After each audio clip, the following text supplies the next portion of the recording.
এই মুহূর্তে যদি আমার আপনার জীবনটা রুহটা বের হয়ে যায়, আমার আপন জনেরা তাড়াতাড়ি আমাকে গোসল দেওয়ার জন্য পাড়ার মানুষ ডাকবে, গরম পানি করবে, বড়ই পাতা মিশ্রণ করে পানি গরম করে আমাকে আপনাকে তাড়াতাড়ি ঘর থেকে বের করে গোসল দিয়ে সাদা কাপড়ের কাপড়খানা পরায়া একটা দুইটা না তিনটা পেজ দিয়ে মাথার কাছে মাজার কাছে পায়ের কাছে তিনটা বন্ধন দিয়ে তিনটা গিরা দিয়ে এমন ভাবে আটকায়া দেবে আর হাত পা নাড়ানোর কোনো ক্ষমতা থাকবে না। আমার মায়েরা, যখন প্রাণ পাখি রুহটা বের হয়ে যাবে,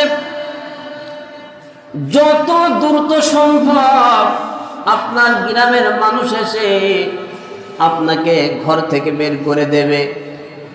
এ সময় যতই আপনি কান্নাকাটি করেন, আপন জনেরা রে, তোমাদের কাছে খাবার চাই না, কোনো কিছু আমার দরকার নাই, কোনো সম্পদের ভাগেরও দরকার নাই, শুধু ঘরের এক পাশে ছোট্ট একটা রুম, একটা জায়গায় আমাকে ফেলে রাখো, আমি তোমাদের কাছে কোনো কিছু চাই না।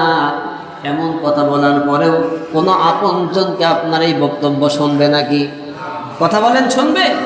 কেউ শুনবে না।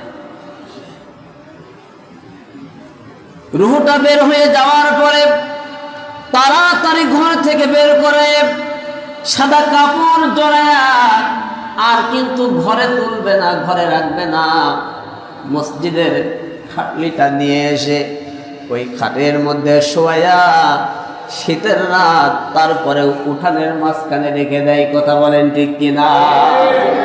আমি আপনি সেই মানুষ, সে আমি হওয়ার পরে আজকে একটু অর্থের জন্য, একটু পরিবারের মানুষের সুখ স্বাচ্ছন্দ্যময় জীবনের জন্য আমার নিজের ইমান, নিজের ইবাদত, নিজের আমল সব কিছু বিসর্জন দিয়ে টাকার পিছনে আমরা দৌড়াই, কর্মের পিছনে আমরা দৌড়াই, একটা বারও চিন্তা করি নাই আমার চোখ দুইটা বন্ধ হলে আমার হিসাবের মুখোমুখি দাঁড় হওয়া লাগবে।